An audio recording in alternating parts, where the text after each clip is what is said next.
उतारो ये लहंगा या फिर मैं अपने तरीके से उतारूं। राजवीर बेहद गुस्से से दहाड़ा तो 18 साल की प्रिया काँप कर रह गई। प्लीज़ सर, ऐसा मत करें, छोटा समझकर माफ़ कर दें। मगर राजवीर पर तो जुनून सवार था। प्रिया एक बेहद बिगड़ी हुई अमीर बाप की औलाद थी। स्कूल से कॉलेज तक सिर्फ रिश्वत देकर पास होती आई थी, मगर इस बार उसका सामना राजवीर से हुआ था। जब प्रिया ने राजवीर को पैसे देकर पेपर बताने की पेशकश की तो उसने उसे थप्पड़ मार दिया और प्रिया ने वहीं शोर करना शुरू कर दिया कि राजवीर सर ने उसकी इज्जत पर हाथ डाला है। उसे लग रहा था अब तो राजवीर लंबी जेल काटेगा, मगर राजवीर ने उल्टा ये कह दिया कि वो प्रिया से शादी करेगा। राजवीर ने अब दुल्हन बनी प्रिया को एक झटके से अपने करीब किया था। प्लीज़ मुझे छोड़ दीजिए सर, ये क्या कर रहे हैं आप, मेरे पास मत आइए, आप जानते नहीं हैं मुझे, मैं ये गुलदान उठाकर आपके सिर पर मार दूंगी। घबराते हुए वो कई कदम पीछे हटने लगी, लेकिन जितनी वो उससे दूर होने की कोशिश करती वो उतना ही पास आता जा रहा था। 18 साल की प्रिया दीवार से जा लगी, कांपते हुए हाथों में गुलदान थामे हुए थी और सामने खड़ा शख्स अपनी शर्ट के बटन खोलता हुआ और भी नज़दीक चला आ रहा था। होठों में सिगरेट दबाए वो आगे बढ़ा और धुएं का गुबार उस लड़की के चेहरे पर छोड़ दिया। फिर जलती हुई सिगरेट नीचे फेंककर अपने पैरों से मसल दी। गुस्से से भरी नज़रों से उस सिगरेट को मसलते हुए देखकर वो जोर से हंसा था और फिर बोला, जिस तरह सिगरेट को होठों से लगाने के बाद अपने पैरों तले मसल दिया है ना, ठीक वैसे ही तुम्हारी हालत होने वाली है स्वीट हार्ट। वो जिस लहजे में बात कर रहा था उसकी आंखों में साफ साफ बदले की आग झलक रही थी। प्रिया ने रोते हुए एक आखिरी बार धमकी दी, मैं आपके खिलाफ पुलिस में रिपोर्ट दर्ज करवाऊंगी, मैं चिल्ला चिल्ला कर सबको बताऊंगी कि आपने मेरे साथ। इतना कहकर वो खामोश हो गई। वो आदमी माथे पर बल डालते हुए बोला, हाँ क्या बताओगी, कि तुम्हारे पति ने तुम्हारे साथ पूरी रात सुहाग रात मनाई है? क्या बताओगी पुलिस वालों को? सब कहेंगे पागल है ये, कोई तुम्हारी बात नहीं सुनेगा, क्योंकि मैं कुछ भी गलत नहीं कर रहा। आज शादी हुई है हमारी और ये रात शादी की पहली रात है। मैं तुम्हारे करीब आकर तुमसे अपना हक वसूल करना चाहता हूँ, तो इसमें गलत क्या है? पति पत्नी का रिश्ता क्या होता है? यही तो होता है। जानती हूँ मैं तुम्हारे करीब क्यों आ रहा हूँ, इसके पीछे क्या वजह है? तो सुनो मेरी जान, इसके पीछे यही वजह है कि मैं तुम्हें अपनी संगत में रंगकर तुम्हें किसी काबिल छोड़ना नहीं चाहता, वरना तुम जैसी लड़कियों को मैं छूना तो दूर की बात, देखना भी गवारा नहीं करता। अगर मैंने तुम्हें ऐसे ही छोड़ दिया तो तुम्हें सज़ा कैसे मिलेगी? लेकिन जब मैं अपनी छुअन तुम्हारे बदन पर छोड़ूंगा तब तुम्हें एहसास होगा अब तुम पहले वाली अनछुई प्रिया नहीं रही, बल्कि राजवीर की उतरन बन चुकी हो, क्योंकि मैं तुम्हें इस बिस्तर पर लाने के बाद इस लायक भी नहीं छोड़ूंगा कि तुम सर उठाकर कहीं जा सको। अपने मजबूत सख्त हाथों से राजवीर ने प्रिया का हाथ पकड़ा और फिर उसे बिस्तर पर फेंक दिया। दुल्हन बनी प्रिया तुरंत बेड की दूसरी तरफ से उतरकर जाने लगी, मगर 30 वर्षीय राजवीर से आखिर कब तक भागती? वो उस समय को कोसने लगी जब उसने राजवीर पर इल्जाम लगाया था। वो समझ रही थी शायद वो उससे बदला लेगी, मगर उसका बनाया हुआ प्लान उसी पर उल्टा पड़ चुका था।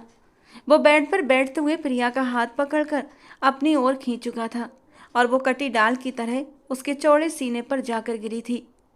अब इतने आंसू बहाने का क्या फ़ायदा? ये तो तुम्हें तब सोचना चाहिए था जब तुमने मेरे ऊपर इल्ज़ाम लगाया था।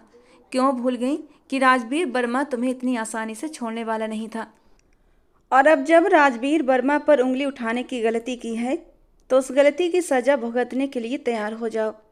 अपनी नफ़रतों के ऐसे निशान तुम्हारे वजूद पर लगाऊंगा कि उन निशानों से पूरी ज़िंदगी तुम्हें तकलीफ़ महसूस होगी। कहते कहते राजवीर ने उसके सर पर सेट लहंगे का दुपट्टा खींचकर उतारा था, जिसमें फंसी हुई पिन खींचने पर प्रिया को दर्द दे गई थी। उसने कसकर अपनी आंखें बंद की थीं। उसे पता था आज वो राजवीर की नफ़रत से किसी भी तौर बच नहीं पाएगी। वो उसके सीने पर गिरी सर उठाकर उसके चेहरे पर छाए गुस्से और सख्ती को देख रही थी। राजवीर के हाथ उसकी कमर पर सख्ती से जकड़े हुए थे और अब धीरे धीरे मूव करते हुए ऊपर की ओर सरक रहे थे और प्रिया की सांस गले में अटक गई थी। एक झटके से राजवीर ने डोरियों को तोड़कर ब्लाउज ढीला हुआ तो उसकी नरम धड़कनें एक पल के लिए राजवीर को साकित कर गई थीं। अपने सीने पर रखी प्रिया की नरम धड़कनों पर राजवीर की नज़रें उलझ कर रह गई थीं। उसकी नज़रों का पीछा करते हुए प्रिया की निगाह भी अपने ढीले ब्लाउज के अंदर गई थी और उसने झट से अपना हाथ आगे की ओर किया था। आपको शर्म आनी चाहिए। इस तरह आप अपना बदला एक मजबूर लड़की से ले रहे हैं। मजबूर? तुम मजबूर नहीं हो, बल्कि तुम चालबाज हो। राजवीर को फिर से गुस्सा आया था और उसने पलटकर प्रिया को बेड पर लिटाकर खुद से उसके ऊपर हुआ था। मुझे दिल के साफ लोग पसंद होते हैं, ना कि तुम्हारे जैसे चालबाज। अब जब तुमने अपनी नफरतों का रंग घोला है तो इस रंग में रंगना भी पड़ेगा। कहते कहते राजवीर ने ब्लाउज को नीचे सरका दिया था। उसकी नरम मुलायम दूध जैसी सफ़ेद धड़कनों पर उसकी नज़र फिसल गई थी और उन सफ़ेद धड़कनों पर काला तिल राजवीर के दिल में शोर मचाने के लिए काफ़ी था। इतना भरपूर हुस्न देखकर राजवीर एक पल के लिए डगमगा गया था। राजवीर के होंठ मचल उठे थे उस काले तिल को छूने के लिए, लेकिन उसने खुद को रोका। उसका इरादा सिर्फ प्रिया को डराने का था, उसके करीब जाने का नहीं था, क्योंकि उसके अंदर लाख गुस्सा सही, लेकिन अपना गुस्सा वो इस तरह एक औरत पर उतार कर खुद को एक बहादुर मर्द नहीं कह सकता था। लेकिन अगले ही पल राजवीर की जैसे जान निकल चुकी थी। उसे अपने कंधे पर चुभन का एहसास हुआ था और धीरे धीरे ये चुभन इस कदर बड़ी कि उसे दर्द सहना मुश्किल हो गया था। दर्द की शिद्दत से राजवीर ने अपनी आंखें कसकर बंद कर ली थीं, लेकिन उसकी पकड़ प्रिया पर ढीली नहीं हुई थी। प्रिया के हाथ में एक सेफ्टी पिन आ गई थी जो शायद उसके लहंगे को सेट करने के लिए लगाई गई थी, और अब उस पिन को उसने बुरी तरह राजवीर के कंधे में घुसा दिया था। राजवीर को जब दर्द बर्दाश्त न हुआ तो उसने अपना सर प्रिया के सीने पर रख दिया था, लेकिन प्रिया अब भी बाज नहीं आ रही थी। वो बुरी तरह उस पिन को अंदर की तरफ घुसाती जा रही थी, लेकिन ढीठ और जिद्दी राजवीर उसे आज़ाद करने को तैयार न था। और जब प्रिया ने हार न मानी तो राजवीर ने भी बदले में उसे सजा दी थी। एक चीख प्रिया के लबों से निकली थी, क्योंकि राजवीर ने अपने दांत उसकी नरम मुलायम धड़कनों पर।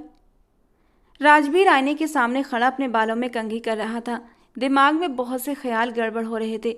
जब उसे यूं ख्यालों में खोया देखकर राजवीर की माँ सुषमा जी, जो लगातार उससे बातें कर रही थी, उसे चुप देखकर पीछे आकर खड़ी हो गई और अपने बेटे के कंधे पर हाथ रख दिया।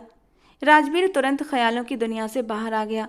अपनी माँ को पीछे खड़ा देखकर वो हैरान हुआ था, लेकिन फिर खुशी और हैरानी के साथ बोला, अरे मामा, आप यहाँ क्या कर रही हैं? डॉक्टर ने आपको रेस्ट करने के लिए बोला है ना, तो आप बिल्कुल भी बिस्तर से ना उठें। किस लिए उठकर आई हैं आप यहाँ पर? हाथ में वो राजवीर की घड़ी पकड़े हुए थी और दूसरे हाथ में उनकी छड़ी थी। वो कहने लगी, बेटा क्या करूँ, डॉक्टर तो बस बिना वजह ही कुछ न कुछ कहते रहते हैं। देखो, मैं तो बिल्कुल ठीक हूँ। राजवीर अपनी माँ को कंधों से थामकर बिस्तर पर बिठा चुका था। उम्र के साथ साथ उन्हें कई बीमारियां लग चुकी थीं। हर वक्त हल्का हल्का बुखार और शरीर में दर्द रहता था, जिसकी वजह से डॉक्टर ने उन्हें इलाज के बाद आराम करने को कहा था। लेकिन अपने बेटे को खुद ही नाश्ता बनाते और फिर घर की साफ सफाई करते देखकर वो अंदर ही अंदर परेशान हो जाती। उन्हें ये बात चैन न लेने देती कि बेटा बाहर भी 10 जगह अपना दिमाग खर्च करके आए और घर आकर फिर से घर की जिम्मेदारियां निभाने लगे। कितनी बार वो राजवीर से कह चुकी थी, बेटा राजवीर, अब तो शादी कर लो। अगर कोई लड़की पसंद है तो बताओ, मैं उसे तुम्हारी शादी करवा देती हूँ, या फिर मुझे अनुमति दो, मैं रिश्ते वाली से बात करके तुम्हारे लिए लड़की ढूंढूं। मगर वो भी कहाँ लड़की ढूंढेंगी। जहाँ भी अपने बेटे का रिश्ता लेकर जाती, सामने वालों ने बस यही एक सवाल करना होता था कि बेटा कितना पढ़ा लिखा है आपका, नौकरी क्या करता है। और जब वो बताती कि अच्छी नौकरी है, कॉलेज में काम करता है, तो वो लोग मुंह बना लेते, अच्छा तो इतनी सी तनख्वाह से कैसे गुजारा होता होगा, आप तो बीमार रहती हैं, फिर ये दवाइयों के खर्चे, भला पत्नी के खर्चे कहाँ से पूरे करेगा। और ये घर आपका ही है ना। मगर राजवीर की माँ हिचकिचाते हुए कहती, नहीं, ये घर भी किराए का घर है, लेकिन बहुत जल्द राजवीर अपना घर भी बना लेगा। मगर तब तक लड़की वालों का मन बिगड़ चुका होता था। यूं ही करते करते राजवीर की उम्र 30 साल हो चुकी थी और वो दिन रात बस अपने अच्छे समय के आने का इंतजार कर रहा था कि अब माँ की बीमारियों में जकड़ चुका था। उसने अपनी माँ के माथे पर प्यार से चुम्बन दिया और कहा, फिक्र मत करो माँ, हमारे भी अच्छे दिन आएंगे, हमारी ज़िंदगी में भी खुशियाँ आएंगी, बस फिक्र मत किया करो। बहुत जल्द तुम्हारा ये बेटा तुम्हें खुशियाँ ही खुशियाँ देगा। वो अपनी माँ को साथ लगाए नाश्ते की टेबल पर आया था और बहुत प्यार से अपनी माँ को कुर्सी पर बिठाया था। आप बैठे, मैं आपके लिए और अपने लिए नाश्ता लेकर आता हूँ। वो नाश्ता पहले ही तैयार कर चुका था, बस तैयार होने के लिए कमरे में गया था। उसने जल्दी जल्दी प्लेटों में नाश्ता लगाया, एक नज़र फैले हुए किचन पर डाली। अब उसके पास इतना टाइम नहीं था कि वो किचन की साफ सफाई करता। एक गहरा सांस लेकर उसने खुद को रिलैक्स किया था। कितनी बार सोचा था कोई काम वाली रख ले, लेकिन उसकी जेब उसे इस बात की इजाज़त नहीं देती थी। माँ की दवाइयों पर ही काफ़ी खर्च हो जाता था। इसके अलावा घर के खर्च भी होते थे। उसकी जितनी तनख्वाह थी इन्हीं खर्चों पर निकल जाती थी। काम वाली को अफोर्ड नहीं कर सकता था, इसीलिए कॉलेज से थका हारा आता तो घर के कामों में लग जाता। माँ को सख्ती से मना करके जाता कि आपने किसी भी काम को हाथ नहीं लगाना है। हालांकि सबके बावजूद भी सुषमा जी हल्का फुल्का काम कर लिया करती थीं, लेकिन ज़्यादा भारी काम उनसे नहीं होते थे, जैसे कपड़े धोना, खाना बनाना, जो सब राजवीर को ही आकर करने पड़ते थे। उसे पता था अगर वो किचन ऐसा ही छोड़कर चला गया तो ज़रूर उसकी माँ इसे साफ करेंगी, और वो अपनी बीमार माँ को परेशान नहीं करना चाहता था। इसीलिए नाश्ते की प्लेट किचन में पड़ी टेबल पर रखते हुए उसने जल्दी से एप्रन पहनी और गंदे बर्तन सिंक में भरना शुरू कर दिए। चूल्हे और सेल्फ की सफाई करने के बाद वो जल्दी से बर्तनों की ओर बढ़ा था। बाहर से सुषमा जी उसे आवाज़ें लगा रही थीं। राजवीर बेटा, कितना टाइम लगाओगे किचन में?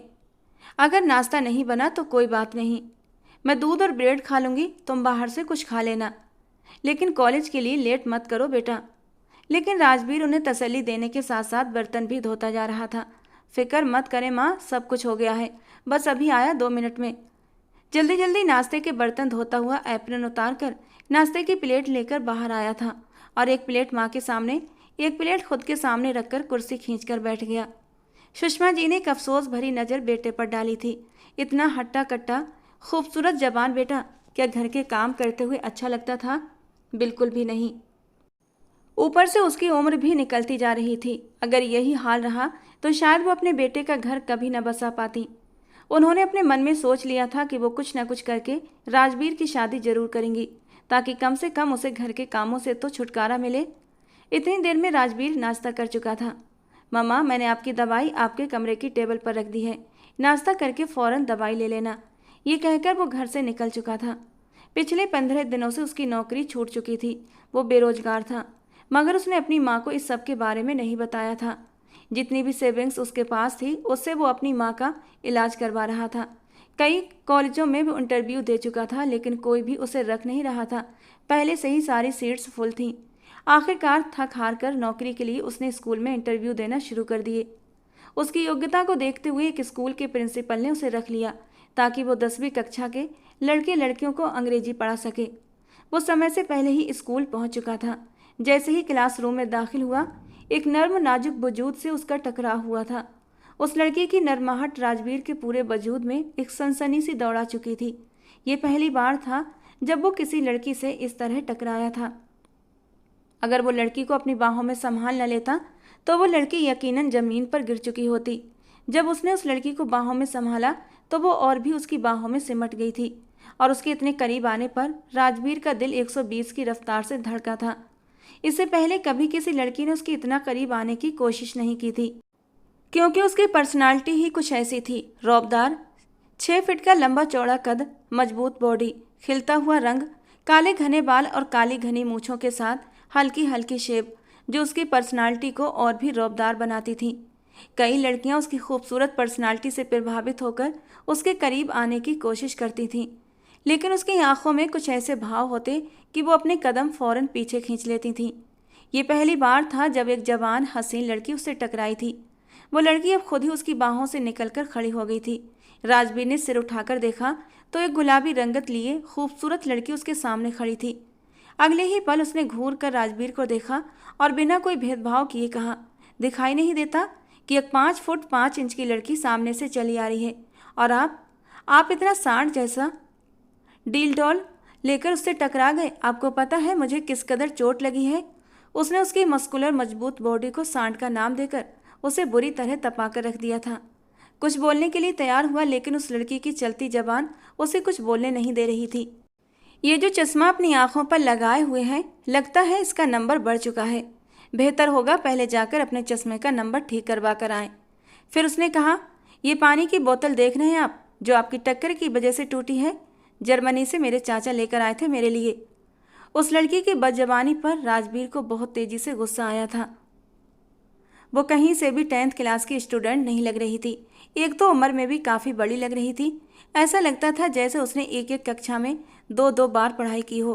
ऊपर से उसने पूरा मेकअप कर रखा था। बाल खुले हुए थे और यूनिफॉर्म इतनी तंग पहनी हुई थी जैसे यूनिफॉर्म नहीं बल्कि कोई फिटनेस क्लास चल रही हो। तमीज से बात करो, सर हूं मैं तुम्हारा, अंग्रेजी पढ़ाने के लिए आया हूं।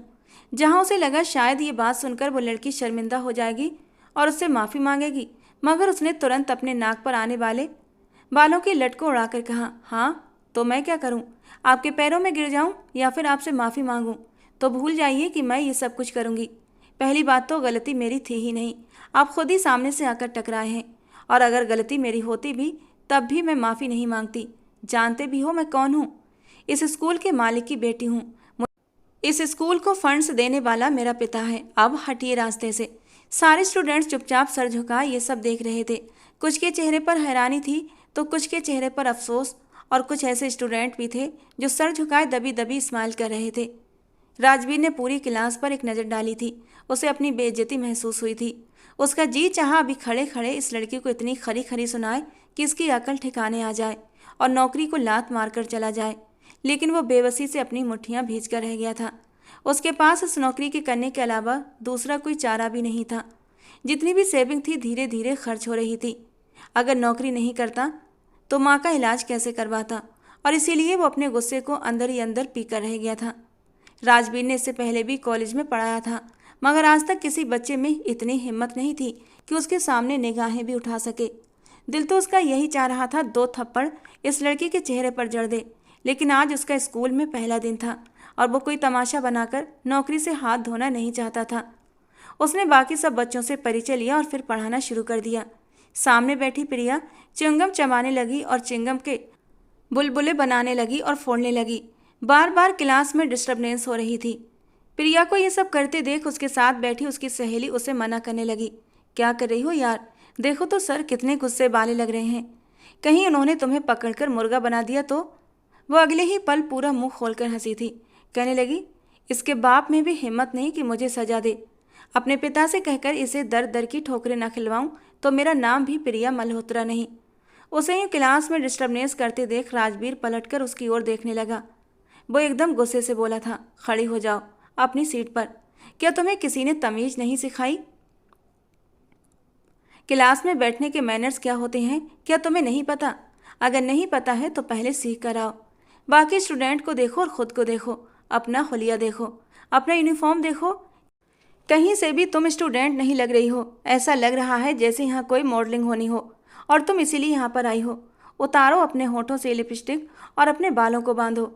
वो उसके लाल अनारी होठों को देखकर बोला था, मगर वो एक झटके से अपनी सीट से उठकर खड़ी हुई थी।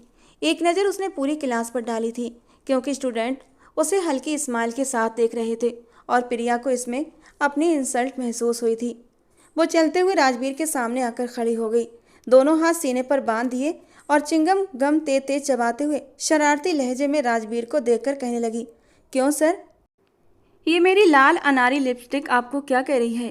कहीं आपको ये तो डर नहीं लग रहा कि मेरे लाल अनारी होंठ देखकर आपका दिल मचल जाएगा? और मेरे कपड़े पहनने के स्टाइल से आपको क्या तकलीफ है? मैं जैसे चाहूँ वैसे कपड़े पहन सकती हूँ।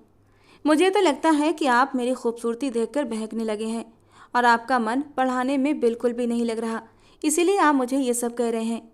उसकी बात पर पीछे बैठे छात्र हैरान होकर उसे देखने लगे, लेकिन राजवीर के सब्र का बांध टूट चुका था।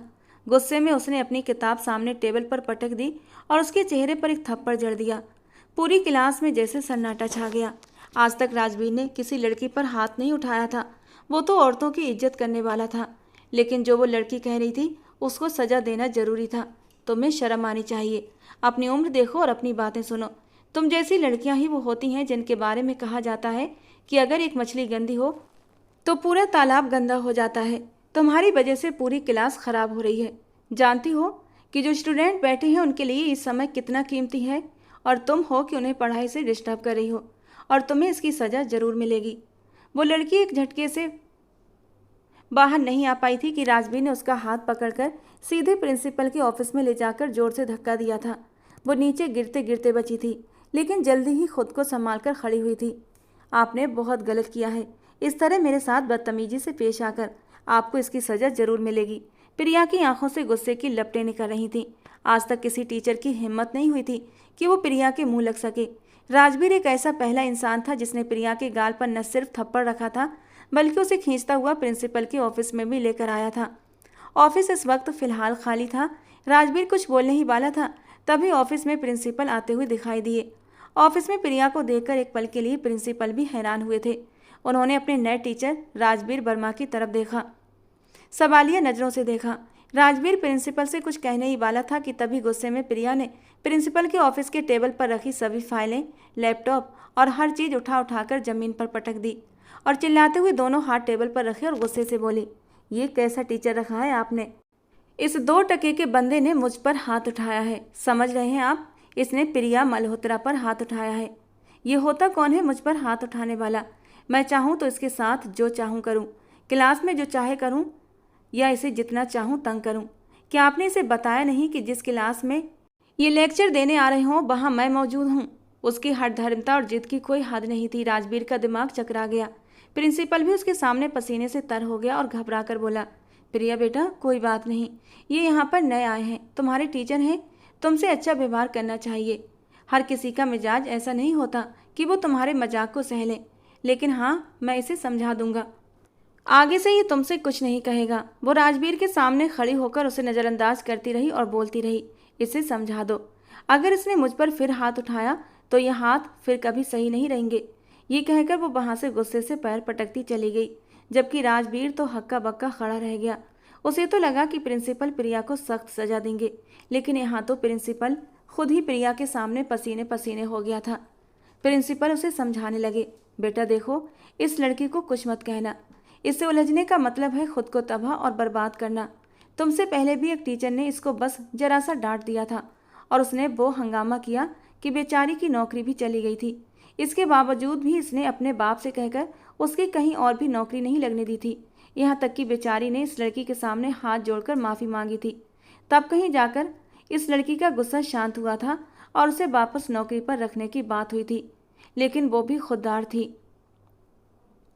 उसने इस कॉलेज में नौकरी नहीं की और किसी दूसरे कॉलेज में नौकरी कर ली। राजवीर हैरानी से आंखें फाड़े प्रिंसिपल के मुंह से ये कहानी सुन रहा था। उसे विश्वास नहीं हो रहा था कि एक छटांग भर की लड़की इस कदर बदतमीज और मुंहफट हो सकती है। प्रिंसिपल आगे कहने लगे, जो हो रहा है होने दो, तुम बस बाकी बच्चों को पढ़ाओ।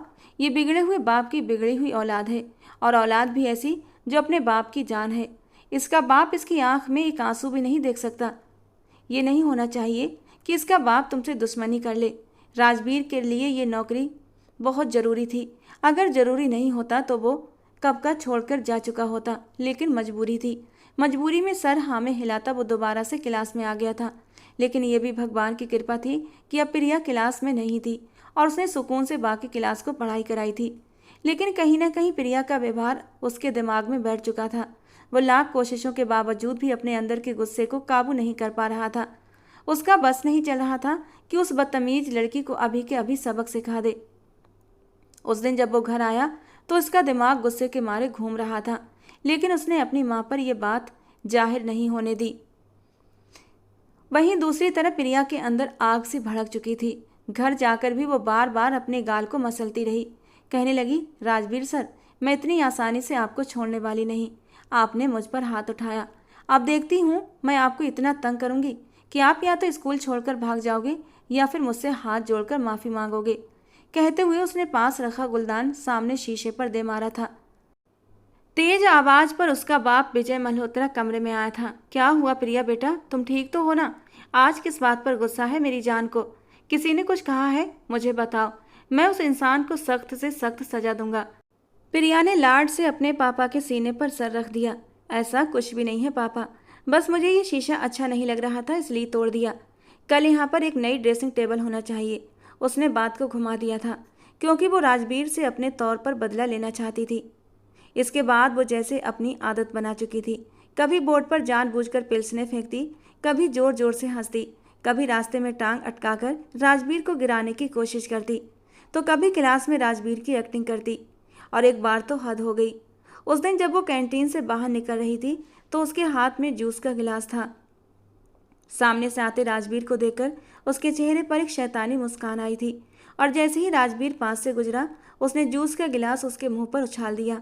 आंखों में एक नफरत भरी चमक लिए वो राजवीर के सामने आई थी। सॉरी सर, गलती से जूस आपके ऊपर गिर गया, मुझे माफ़ कर दीजिए।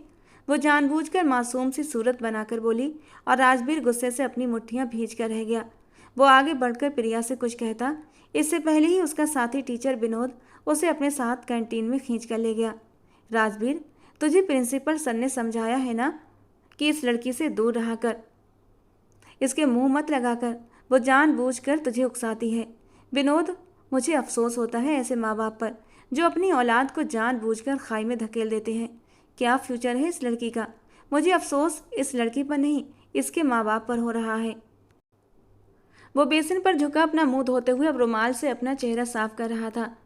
इसके बाद भी प्रिया उसे हर तरह से तंग करने की कोशिश करती रही, लेकिन राजवीर उसे पूरी तरह नज़रअंदाज कर रहा था। इसी बीच पेपर शुरू हो चुके थे। प्रिया 2 बार फेल हो चुकी थी। पढ़ाई में वो कुछ खास नहीं थी, बस फॉर्मेलिटी पूरी करने के लिए स्कूल आती थी। पिछले 2 साल से वो रिश्वत देकर ही पास होती आई थी। इस बार भी जब पेपर शुरू हुए तो वो सीधे स्टाफ रूम में चली आई थी। उस समय वहाँ कोई और टीचर मौजूद नहीं था। छुट्टी के बाद का समय था। पेपर बनाते हुए राजवीर के सामने जाकर बैठ गई। राजवीर ने उसे ऐसे बैठा देखा तो एक पल के लिए हैरान हुआ था कि वो आज इतनी खामोशी से उसके सामने क्यों बैठी है। वो उसे नज़रअंदाज करते हुए दोबारा से पेपर बनाने लगा तो प्रिया ने खुद ही बात शुरू की। सर, मुझे आपसे कुछ बात करनी है। उसके अंदाज में इतनी नरमी थी कि राजवीर हैरान हुआ था। अपनी हैरानी को दबाते हुए वो धीरे से बोला था, बोलो, क्या कहना है? वो तुरंत बोली, मैं पास होना चाहती हूँ। राजवीर ने कहा, अच्छा तो जाकर पढ़ाई करो। कुछ इंपॉर्टेंट सवाल हैं जो मैं तुम्हें बता देता हूँ कि पेपर उन्हीं में से आएगा। राजवीर को खुशी हो रही थी कि उसके अंदर भी पास होने की और कुछ करने की लगन पैदा हुई थी, लेकिन वो तुरंत बोल पड़ी, नहीं सर, मैं चाहती हूँ कि आप जो सवाल पेपर में देंगे वो मुझे अभी बता दें, या फिर अगर पेपर खाली भी छोड़ दूँ तो आप मुझे नंबर देकर पास कर देना। बताइए कौन सा ऑप्शन चुनेंगे आप? वो ठोड़ी के नीचे हाथ रखे टांग पर टांग चढ़ाए बैठी थी और ये सुनकर राजवीर के माथे पर बल उभर आए। उसने अफसोस से सामने बैठी उस बिगड़ैल लड़की को देखा था। उसे तो लगा कि वो सुधर चुकी है, लेकिन नहीं, वो शायद सुधरने वालों में से नहीं थी। उससे पहले कि वो कुछ कहता, प्रिया मुस्कुराकर बोली, 2 लाख, 3 लाख, एक पेपर में पास कराने के कितने पैसे लेंगे? राजवीर तड़क कर बोला, इतने ही फालतू पैसे अगर तुम्हारे बाप के पास हैं तो उन सारे पैसों को मिलाकर तुम अपने दिमाग की सर्जरी क्यों नहीं करवा लेती, जो पूरी तरह से ख़राब हो चुका है। जो बात तुम कहने आई हो वो मैं मरकर भी नहीं मानूंगा। अब जाओ यहाँ से, मेरा दिमाग ख़राब मत करो।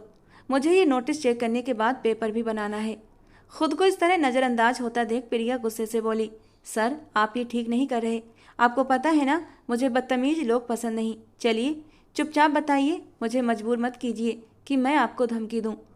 इतना सुनते ही राजवीर को गुस्सा आ गया। वो कहने लगा, तुम यहाँ से जाओगी या फिर एक और थप्पड़ मैं तुम्हारे दूसरे गाल पर रखूँ। प्रिया ये सुनकर गुस्से में उठकर खड़ी हुई थी। धीरे धीरे चलते हुए वो राजवीर के पास आकर खड़ी हो गई। राजवीर, जो कि कुर्सी पर बैठा हुआ, उसे अपने इतना करीब खड़ा देखकर एक पल के लिए हड़बड़ाया था और इसी हड़बड़ाहट में वो अपनी कुर्सी से खड़ा हुआ था। देखो प्रिया, ऑफिस से बाहर जाओ, मेरा दिमाग ख़राब मत करो। मैं ये काम बिल्कुल भी नहीं करूँगा। और प्रिया के चेहरे पर एक रहस्यमयी मुस्कान आई थी।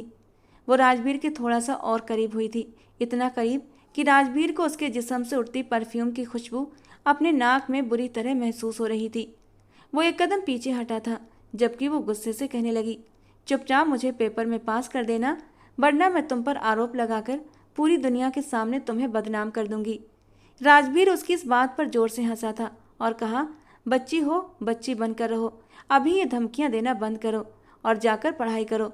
पास करने लायक हुई तो कर दूंगा। लेकिन अगले ही पल उसने राजवीर की गोद से सारे पेपर खींचकर फाड़ना शुरू कर दिए। इतनी मेहनत से वो नोटिस तैयार कर रहा था, लेकिन अपनी मेहनत को बर्बाद होते देख उसे गुस्सा आ गया। उसने उसे गर्दन से पकड़कर दीवार से लगा दिया। वो उसे गले से पकड़कर ऊपर उठा चुका था। उसके पैर जमीन से ऊपर उठ चुके थे। राजवीर गुस्से से कहने लगा, समझती क्या हो खुद को? क्या मैं तुम्हारा जड़ खरीद गुलाम हूँ? दूर हो जाओ अब मेरी नज़रों से, वरना अच्छा नहीं होगा तुम्हारे साथ। वो उसे गुस्से से झटक कर छोड़ चुका था, जबकि प्रिया उसके इस अचानक हमले पर बुरी तरह डर चुकी थी। लेकिन राजवीर के छोड़ने पर वो अब गुस्से से आग बबूला हो गई थी। आपकी इतनी हिम्मत कि आपने मुझे तकलीफ पहुंचाने की कोशिश की। अब देखो मैं क्या करती हूँ। अगले ही पल उसने चिल्लाना शुरू कर दिया, बचाओ, बचाओ सर, राजवीर प्लीज़ छोड़ें मुझे, मेरे साथ कुछ मत करें, मुझे हाथ मत लगाओ, मुझे ख़राब मत करो, छोड़ो मुझे सर, प्लीज़ ऐसा मत करो। वो चिल्ला रही थी और अगले ही पल उसने अपने कपड़े फाड़ दिए। हर जगह से वो यूनिफॉर्म फाड़ चुकी थी, अपने बाल बिखेर चुकी थी। अपने लंबे नाखून अपनी गर्दन और गालों पर मारकर वो राजवीर के करीब आई और उसके शर्ट के बटन पूरी तरह खोलकर उस पर गिर गई थी। राजवीर ने एक झटके से उसे खुद से दूर करने की कोशिश की थी। वो इस अचानक आफत पर बुरी तरह घबरा गया था। उसे बिल्कुल भी उम्मीद नहीं थी कि प्रिया इस हद तक भी जा सकती है। वो प्रिया को अपने ऊपर से हटाने की कोशिश कर रहा था, लेकिन प्रिया उसके साथ जोंक की तरह चिपट गई थी। वो उसे खुद से दूर करता, लेकिन तब तक वहाँ प्रिंसिपल और वॉचमैन आ चुके थे। बाकी के टीचर और बच्चे जो स्कूल में मौजूद थे वो भी वहाँ पर आ चुके थे। वो चिल्ला चिल्ला कर सबको बता रही थी कि राजवीर सर ने मुझ पर हमला किया था, उन्होंने मुझे कहीं मुंह दिखाने के काबिल नहीं छोड़ा। वो अपने आप को छुपाने की कोशिश भी कर रही थी। जैसे ही वहाँ पर एक टीचर आई, वो तुरंत उनके पीछे छुप गई। प्रिया की हालत चीख चीख कर इस बात की गवाही दे रही थी कि बाकी उसके साथ कुछ गलत हो चुका है। प्रिया की हालत देखकर प्रिंसिपल भी गुस्से में आ चुका था। उसने राजवीर के मुंह पर एक जोरदार थप्पड़ मार दिया। बाकी टीचर और स्टूडेंट भी राजवीर को अफसोस और दुख भरी निगाहों से देख रहे थे, क्योंकि किसी को भी राजवीर से ये उम्मीद नहीं थी, लेकिन आंखों देखा वो झुठला भी नहीं सकते थे। प्रिंसिपल का थप्पड़ खाकर राजवीर हैरान हुआ था।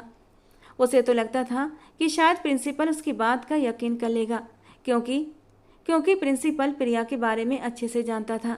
राजवीर कहने लगा, ये लड़की झूठ बोल रही है सर, शर्म आनी चाहिए तुम्हें, टीचर हूँ मैं तुम्हारा, तुम मुझ पर इतना गंदा इल्ज़ाम कैसे लगा सकती हो।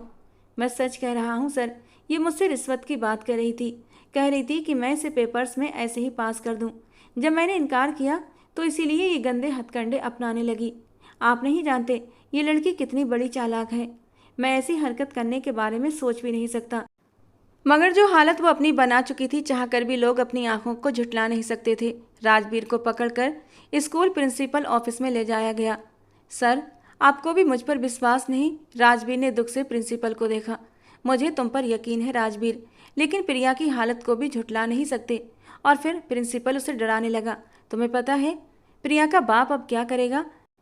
तुम्हें तबाह और बर्बाद कर देगा, साथ ही साथ इस स्कूल का क्या होगा मैं तुम्हें बता नहीं सकता।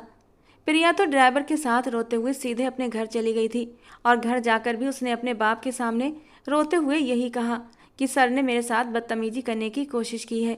राजवीर अभी तक प्रिंसिपल ऑफिस में मौजूद था जब प्रिया का बाप आंधी तूफान की तरह ऑफिस में आया। वो कहने लगा, तुम्हारी हिम्मत कैसे हुई मेरी बेटी को हाथ लगाने की? मैं तुम्हारी नस्लें उजाड़ कर रख दूंगा, मैं तुम्हारा मुंह तोड़ दूंगा। राजवीर के अंदर गुस्सा लावा बन चुका था। उसने बड़े बड़े लोगों को हैंडल किया था, मगर ये प्रिया छटांग भर की लड़की ने तो उसकी नाक में दम कर रखा था। कितनी शातिर टाइप की लड़की थी, इतना बड़ा इल्ज़ाम लगा दिया उस पर। राजवीर सोच चुका था कि वो इस लड़की को सबक जरूर सिखाएगा, इतनी आसानी से उसे अपने हाथों से जाने नहीं देगा। एक गहरी सांस छोड़कर राजवीर ने अपने सामने उस व्यक्ति को देखा। तुमने मेरी बेटी के साथ जो हरकत की है ना, तुम्हें बहुत महंगी पड़ेगी। प्रिया का बाप उसे धमकी देते हुए वहां से जा चुका था। प्रिया का बाप जाना माना बिजनेसमैन था। तुरंत ही ये खबर मीडिया चैनलों पर भी वायरल होने लगी। प्रिया तो समझ रही थी कि राजवीर को सबक सिखाएगी, लेकिन यहाँ तो उसके अपने बाप की इज्जत पर ही बात आ गई थी। अब वो परेशान हो चुकी थी। हर कोई उनके घर के बाहर कैमरे लेकर पहुँच चुका था। ये सब कैसे हुआ? अब आप इस व्यक्ति को क्या सजा देंगे? इससे पहले कि पुलिस को बुलाकर राजवीर को पुलिस के हवाले किया जाता, राजवीर खुद ही आकर प्रिया के बाप के सामने खड़ा हो गया। प्रिया का बाप गुस्से से आग बबूला हुआ था। उसकी वजह से उसकी और उसकी बेटी कितनी बदनाम हो रही थी, और वो यूं मुंह उठाकर उनके सामने आ गया था। शांत हो जाइए मल्होत्रा जी। और फिर कहने लगा, देखिए जो कुछ होना था सो हो गया है, अब उसे बदला नहीं जा सकता। लेकिन हकीकत ये है कि आपकी बेटी मुझे पसंद करती है, वो मुझ पर अपना दिल हार चुकी है, लेकिन हमारी उम्रों में काफ़ी फ़र्क है, तो मैंने साफ मना कर दिया कि तुम अमीर बाप की बेटी हो और मुझसे उम्र में काफ़ी छोटी भी हो, इसीलिए मैं तुम्हारे साथ ज़िंदगी की शुरुआत नहीं कर सकता। तुम अमीर बाप की बेटी हो, तुमने पूरी ज़िंदगी ऐशो आराम में गुजारी है, और मैं तुम्हारे खर्चे नहीं उठा पाऊंगा। आपकी बेटी को ना सुनने की आदत नहीं है, ये तो आप भी जानते हैं कि आपने उसकी परवरिश कैसी की है। जब मैंने मना किया तो उसने मुझ पर इल्ज़ाम लगा दिया। अगर आप मुझे पुलिस के हवाले कर देंगे तो ये बात आप भी जानते हैं कि आपकी बेटी से कोई भी शादी करने को तैयार नहीं होगा। इज्जत तो वो वैसे ही खो चुकी है, मेरे अलावा अब उसे कोई नहीं अपनाएगा। इसलिए बेहतर है कि आप मेरी और प्रिया की शादी कर दीजिए। प्रिया का बाप विजय मल्होत्रा बेहद भावुक फैसले लेने वालों में से एक था, लेकिन अपने बिजनेस और इज्जत से बहुत ज़्यादा मोहब्बत रखता था। सालों की कमाई की इज्जत वो अपनी बेटी की नादानियों की वजह से खोना नहीं चाहता था। कुछ देर तो वो चुप रहा, फिर एक गहरी सांस भरी, फिर मीडिया के सामने ये खबर फैला दी कि ये सिर्फ एक साजिश थी जो जानबूझकर मेरे दुश्मनों ने मेरी बेटी की इज्जत खराब करने के लिए फैलाई थी। राजवीर तो मेरे बचपन के दोस्त का लड़का है और मेरी बेटी का मंगेतर भी है। बहुत जल्द मैं इन दोनों की शादी करने वाला हूँ। प्रिया जो सोच रही थी कि अब उसे थाने में ले जाकर उसकी अच्छी खासी पिटाई की जाएगी, जब उसने अपने बाप की ये खबर सुनी तो आग बबूला हो गई। जैसे ही उसका बाप घर आया वो गुस्से से नीचे आई और कहने लगी, पापा आप ये क्या कह रहे हैं? मैं कभी भी उससे शादी नहीं करूँगी। जानते भी हैं वो कैसा इंसान है, एक नंबर का बदतमीज इंसान, ऊपर से इतना गरीब कि 2 टके की नौकरी से अपना खर्चा चलाता है। वो भला मेरे खर्चे और मेरे शौक क्या पूरे करेगा? मैं मर कर भी उस फटीचर से शादी नहीं करूँगी। मगर एक जोरदार थप्पड़ उसके चेहरे पर पड़ चुका था। उसका बाप कहने लगा, बंद करो ये ड्रामे, मेरा खून हो तुम, अच्छे से जानता हूँ मैं तुम्हें। ये तुम्हारी माँ की ही शय है कि तुम आज यूँ हम सबकी इज्जतें नीलाम करती फिर रही हो। मुझे पहले से ही पता था कि तुमने ही राजवीर के साथ बदतमीजी की होगी, वरना उस लड़के को एक नज़र में देख कर ही पहचान गया था कि वो इस टाइप का नहीं है। लेकिन मैं तुम्हारे प्यार में अंधा था, जो तुम्हारे कहने पर मैंने उस लड़के को इतनी बुरी बातें सुनाई और उसे पुलिस में देने का भी सोच रहा था। मगर अब और नहीं, तुम्हारी वजह से मैं अपने बिजनेस, अपनी इज्जत पर आँच नहीं आने दूंगा। मगर वो अपने बाप के सामने ही ऊंची आवाज़ में बोलने लगी, मैं मर जाऊंगी मगर उस राजवीर से शादी नहीं करूंगी। वो कहीं से भी मेरे बराबर नहीं है। आप बाप हैं या मेरे दुश्मन। आप जैसे बाप से तो अच्छा मैं बिना बाप की होती। अपने बाप के सामने जब उसने बदतमीजी की तो उनका हाथ सीधे दिल पर गया था। बेटी का ये अक्खड़ और बदतमीज अंदाज देखकर उन्हें अपनी गलती पर अब सख्त पछतावा हुआ था। काश उन्होंने शुरू से ही उसे इतनी ढील न दी होती तो आज ये नौबत न आती। दर्द की एक तेज लहर उनके दिल में उठी थी और एकदम से वो नीचे जमीन पर गिर पड़े थे। बाप को गिरते देख प्रिया भी एकदम से घबरा गई थी और तुरंत आगे बढ़कर उन्हें उठाने लगी। पापा, पापा आंखें खोलो, क्या हो गया आपको? उसके चीखने पर घर के बाकी लोग भी जमा हो गए थे। उन्हें तुरंत अस्पताल ले जाया गया। डॉक्टर ने कहा कि इन्हें हार्ट अटैक आया है। अगर समय पर न लाया गया होता तो मामला बिगड़ सकता था। रोती हुई प्रिया उनके पास आई और उन्होंने बस इतना कहा था, बस अगर तुम राजवीर से शादी करती हो तभी मेरी बेटी कहलाओगी, वरना मेरा तुमसे कोई लेना देना नहीं। समझो तुम्हारा बाप तुम्हारे लिए मर गया। प्रिया उस वक्त पछताने लगी जब उसने इतना गंदा इल्जाम राजवीर पर लगाने का सोचा था। उसने रोते हुए राजवीर से शादी के लिए हाँ कर दिया था और ये सुनकर विजय मल्होत्रा के दिल को एक सुकून मिला था, क्योंकि वो जानते थे राजवीर एक ऐसा इंसान है जो उनकी बिगड़ी बेटी को लाइन पर ला सकता है। विजय मल्होत्रा के बुलाने पर राजवीर भी हॉस्पिटल आया था। प्रिया जो अपने बाप का हाथ थामे उनके सिरहाने बैठी हुई थी। राजवीर को उसने एक नफरत भरी नज़र देखा था, लेकिन राजवीर ने उसे नज़रअंदाज कर दिया और विजय मल्होत्रा के सामने जाकर खड़ा हो गया। मैं अपनी बेटी की शादी तुम्हारे साथ करने के लिए तैयार हूँ राजवीर, तुम जब चाहे बारात लेकर आ सकते हो। और प्रिया दुख से अपनी आंखें बंद कर गई थी। उसका बस नहीं चल रहा था या तो खुद को ख़त्म कर ले या सामने खड़े इस इंसान को। वे घर वापस आ चुके थे। वहीं राजवीर भी अपने घर पहुंचा था। एक गहरी सांस लेकर अपनी माँ को बताया कि वो शादी करना चाहता है। राजवीर की माँ के चेहरे पर खुशी की लहर आई थी, लेकिन जब राजवीर ने उन्हें पूरे मामले के बारे में बताया तो वो उदास हो चुकी थी। कहने लगी, बेटा तो ऐसी लड़की से शादी कैसे कर सकता है? जिसने पहले तेरी इज्जत नहीं की वो शादी के बाद क्या करेगी? मगर राजवीर ने उन्हें समझा दिया कि इज्जत तो वैसे ही करेगी कि आप देखती रह जाएंगी। ऐसी लड़की को कैसे सुधारा जाता है मैं अच्छे से जानता हूँ। अपने बाप के हार्ट अटैक के बाद वो शादी के लिए मान चुकी थी और कुछ ही दिनों बाद राजवीर और प्रिया की शादी हो गई। शादी के बाद दहेज में एक बंगला, कार और अपनी कंपनी में नौकरी की ऑफर भी दी गई थी। वो जानते थे उनकी बेटी कभी भी उस मिडिल क्लास घर में नहीं रह सकती, मगर राजवीर ने हर चीज़ लेने से इनकार कर दिया। वो कहने लगा, मैं आपकी बेटी को ब्याह कर ले जा रहा हूँ, मुझे आपकी माल दौलत और नौकरी की कोई ज़रूरत नहीं। प्रिया मुझसे प्यार करती है और प्रिया वहीं रहेगी जहाँ मैं रहता हूँ। ये कहकर राजवीर ने प्रिया के नाजुक हाथ को अपने हाथ में इतनी मजबूती से पकड़ लिया कि वो सिसक उठी। ये सोचकर प्रिया की सांसें थम सी गई थीं कि उस घर में जाने के बाद राजवीर उसके साथ कैसा बर्ताव करेगा। वो विदा होकर राजवीर के साथ घर की तरफ आ रही थी। जैसे ही राजवीर उसके पास कार में आकर बैठा, वो तुरंत मुंह बनाकर उससे दूर हटने लगी।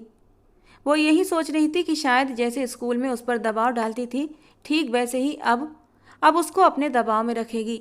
मगर एक ही झटके में राजवीर ने उसे खींचकर अपने साथ लगाया था और उसे कमर से पकड़कर अपने करीब कर लिया और कहा, अगर तुमने थोड़ी सी भी चतुराई की या मेरे आदेश की अवहेलना की तो तुम्हारे लिए बिल्कुल भी अच्छा नहीं होगा।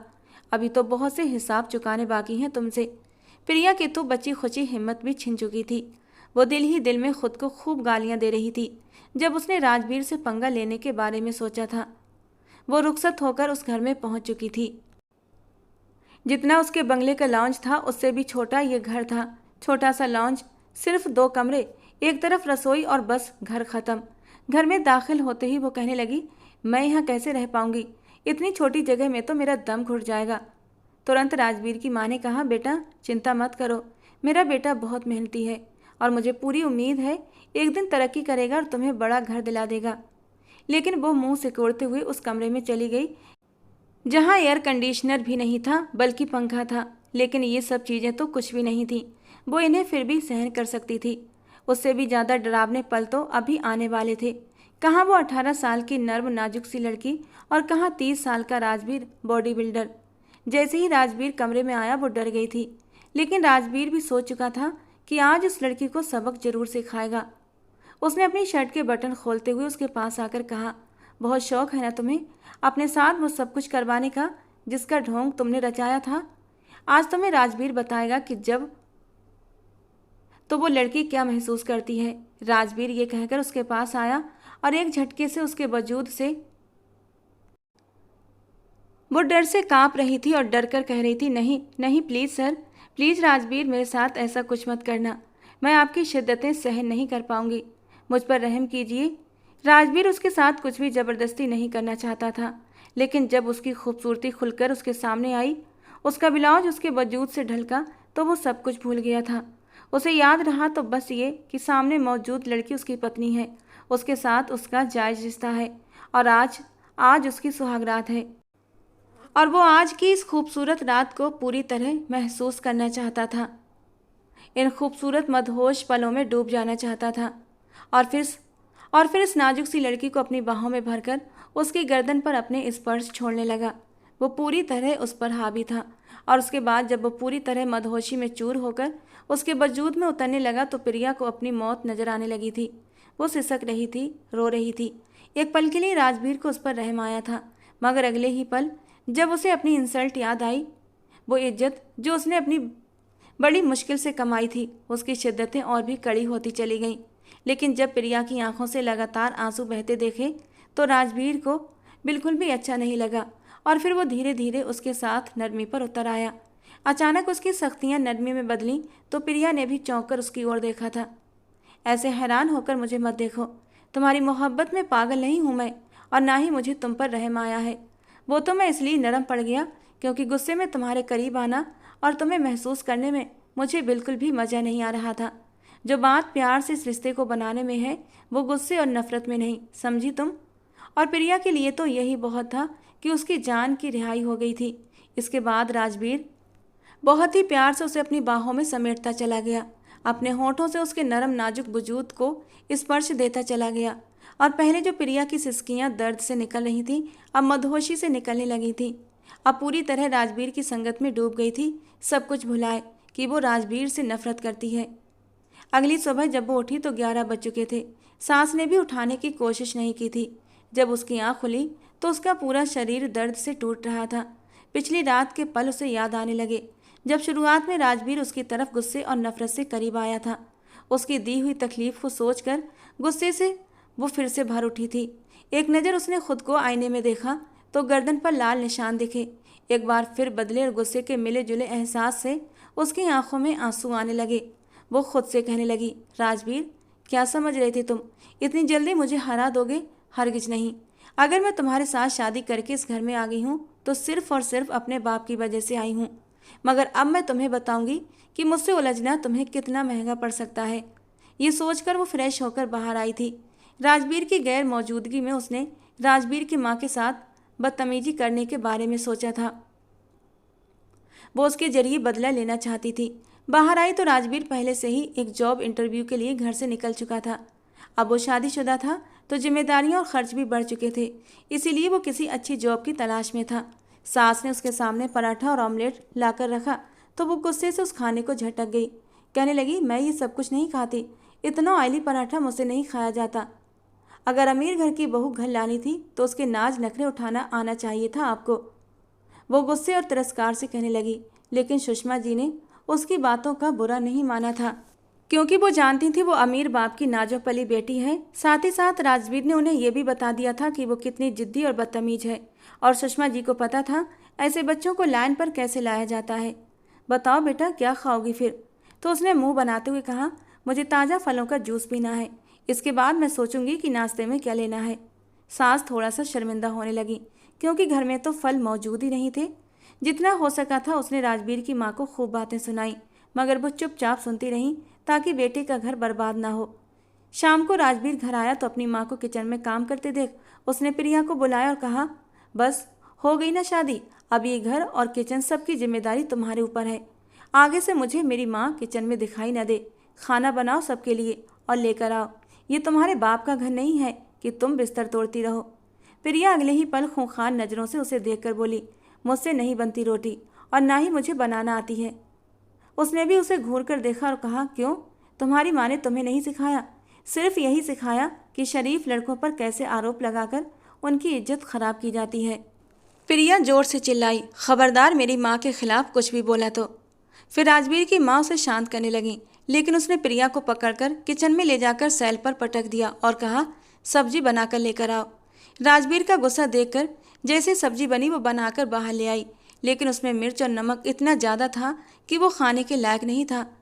राजवीर ने अपने और अपनी माँ के लिए बाहर से खाना ऑर्डर कर दिया, लेकिन प्रिया के सामने वही खाना रखा और कहा, तुम यही खाओगी, यही तुम्हारी सज़ा है। पहले तो गुस्से में प्रिया वो खाना खाने से मना करने लगी, लेकिन जब भूख के मारे पेट में चूहे कूदने लगे तो उसे वही खाना खाना पड़ा। कुछ ही दिनों में वो सीधी हो चुकी थी। राजवीर की माँ ने उसे धीरे धीरे घरदारी भी सिखाई, जिसे सीखने में उसे खूब रोना पड़ा। राजवीर हर रात उसे वो पल याद दिलाता जब उसने उस पर वो गंदा आरोप लगाया था। 2 महीने बीत चुके थे, लेकिन अभी तक दोनों के बीच अंडरस्टैंडिंग नहीं हो पाई थी। जिद और जुनून ने दोनों को बस एक दूसरे के खिलाफ खड़ा कर दिया था। राजवीर की माँ ये सब देखकर परेशान रहती थी। वो तो अपने बेटे की खुशियाँ देखना चाहती थी। एक दिन उसने राजवीर को समझाया जब वो ऑफिस से वापस लौटा था, बेटा बस कर दो इस जिद को। इस लड़की को तुमने जितनी सजा देनी थी दे दी। देखो तो अमीर बाप की बिगड़ी हुई बेटी अब कैसे पूरे घर को संभाल रही है। पहले जो एसी का रोना रोती थी अब चुपचाप बिना पंखे के भी सो जाती है। जो दाल सब्जी बनी हो चुपचाप खा लेती है। तुम्हें नहीं लगता कि अब तुम्हें इसके साथ और ज़्यादा सख्ती नहीं करनी चाहिए? वो भोली है, बच्ची है, बस गलती हो गई उससे। जिस माहौल में वो रहती थी उसे वहाँ यही सिखाया गया था। तुम तो बड़े हो, समझदार हो और मेरी औलाद हो। राजवीर अपनी माँ की बात पर सिर हिला गया। सास के लिए परहेजी खाना बनाने के बाद वो बाहर निकली और राजवीर से कहने लगी, बताइए अब आपके लिए क्या बनाना है? कमर पर हाथ टिकाकर नखरीले अंदाज में बोली थी। जब राजवीर ने उसे देखकर कहा, आज मेरा मूड बाहर खाना खाने का है, तुम तैयार हो जाओ तो मैं भी बाहर लेकर चलता हूँ। काफ़ी समय से उसने बाहर की हवा नहीं देखी थी। कहाँ रोज रोज बाहर टहलकदमी करने वाली अब कई महीने बीत जाने के बाद भी बाहर नहीं गई थी। राजवीर के ऑफर पर वो एकदम से खुश हो गई और तुरंत चेहरे पर मुस्कान आई। उसे मुस्कुराते देख राजवीर भी मुस्कुरा दिया था। कुछ देर बाद वो तैयार होकर बाहर आई। बहुत खूबसूरत लग रही हो। राजवीर उसे लेकर बाहर घूमने गया। एक अच्छे से होटल में उन्होंने खाना खाया। थोड़े बहुत गिले शिकवे भी हुए, लेकिन शायद प्रिया को अब समझ आ गया था। उसके लिए यही सज़ा काफ़ी थी कि वो अपने आलिशान घर को छोड़कर राजवीर के साथ उसके छोटे से घर में रह रही थी और इसी पर राजी भी हो चुकी थी। पढ़ाई का उसे बिल्कुल भी शौक नहीं था, लेकिन राजवीर ने ज़बरदस्ती उसका एडमिशन करवाया था। पढ़ाई के मामले में सख्ती बरती और कहा, मैं कोई गवार अनपढ़ बीबी अपने साथ नहीं रखूँगा। बीबी मेरी पढ़ी लिखी ही होगी, तभी इस घर में रहेगी। वरना तुम्हारा खाना पीना इस घर में बंद कर दूंगा। वो हमेशा ऐसी ही धमकियां देता था और वो डरकर उसके हर आदेश को मानती रहती थी, जो बाद में उसके लिए अच्छा साबित होता था। प्रिया के दिल में भी राजवीर के लिए प्यार के अंकुर फूटने लगे थे, क्योंकि जिस रात भी राजवीर उसे अपनी बाहों में लेकर नहीं सोता था, उसे नींद नहीं आती थी और प्रिया को एहसास हो गया था कि उसे राजवीर की लत लग चुकी है। राजवीर देर रात तक कॉलेज का काम करता था और प्रिया उसकी बाहों में सोने के लिए मचलती रहती थी, लेकिन होठों से कुछ न कहती। राजवीर उसकी तड़प को महसूस करता था और चोरी चोरी उसे देखकर उसकी हालत का मजा लेता था। और एक दिन तो प्रिया के सब्र का बांध टूट गया, जब रात का 1 बज चुका था और वो सोने के लिए लेट ही नहीं रहा था। और तब गुस्से से प्रिया सारे पेपर समेट कर एक तरफ रखे और उसकी बाहों में समाते हुए उसके चौड़े सीने से लगकर लेट गई। कितना सुकून था इन पलों में, कोई प्रिया से पूछता। इतना सुकून तो उसे अपने आलीशान महल के नरम मुलायम गुदगुदे बिस्तर पर भी नहीं मिलता था, जो सुकून उसे राजवीर की बाहों में एक छोटे से बेड पर मिलता था। राजवीर ने भी उस जिद्दी और थोड़ी सी बेवकूफ़ लड़की को अपने सीने से भींचकर अपने होंठ उसके माथे पर रख दिए थे। इस बात में अब कोई शक नहीं था कि वो उससे प्यार करने लगी थी। अब जब भी वो उसे डांटता, सख्ती करता, तो उसके पीछे छुपा हुआ प्यार सोचकर वो मुस्कुरा देती थी। राजवीर उसे मुस्कुराते देखकर कमर में हाथ डालकर उसे अपने करीब ले आता। मैं तुम्हें डांट रहा हूँ और तुम मुस्कुरा रही हो। और अगले ही पल वो उसके होंठों पर अपने होंठ रख देता। खट्टी मीठी शरारतों ने जिंदगी में जैसे सुकून भर दिया था। कुछ दिन बाद ही खबर मिली कि प्रिया माँ बनने वाली है। प्रिया तो बहुत खुश थी, क्योंकि उसे बच्चों से बेहद लगाव था, मगर राजवीर परेशान हो चुका था। प्रिया उसकी परेशानी देखकर हैरान हुई थी और कहने लगी, आपकी माँ भी तो यही चाहती हैं कि मैं माँ बन जाऊं, लेकिन आपके चेहरे पर इतनी चिंता क्यों है? वो कहने लगा, वो सब तो ठीक है, लेकिन तुम पढ़ाई भी कर रही हो, फिर ऐसे में प्रेग्नेंट हो जाना, तुम बच्चे को और पढ़ाई को ये सब कैसे मैनेज कर पाओगी? यकीन मानो मैं इतनी जल्दी तुम्हें माँ बनते नहीं देख सकता। पर वो मुस्कुराकर कहने लगी, फिक्र मत कीजिए, अब मैं इतनी भी बच्ची नहीं हूँ, मैं सब कुछ मैनेज कर लूँगी। और फिर आप मेरे साथ हैं, मम्मी जी भी मेरे साथ हैं। वो मुस्कुराकर उसे अपनी बाहों में भर गया और दोनों अपनी आने वाली ज़िंदगी और खुशियों को सोचकर मुस्कुराने लगे। दोस्तों, आज की हमारी ये कहानी आपको कैसी लगी कमेंट बॉक्स में ज़रूर बताना। पसंद आई हो तो प्लीज़ लाइक करना। रोज़ एक नई और रोमांटिक कहानी सुनने के लिए हमारे चैनल को सब्सक्राइब करना। मिलते हैं दोस्तों अगली किसी नई और रोमांटिक कहानी के साथ।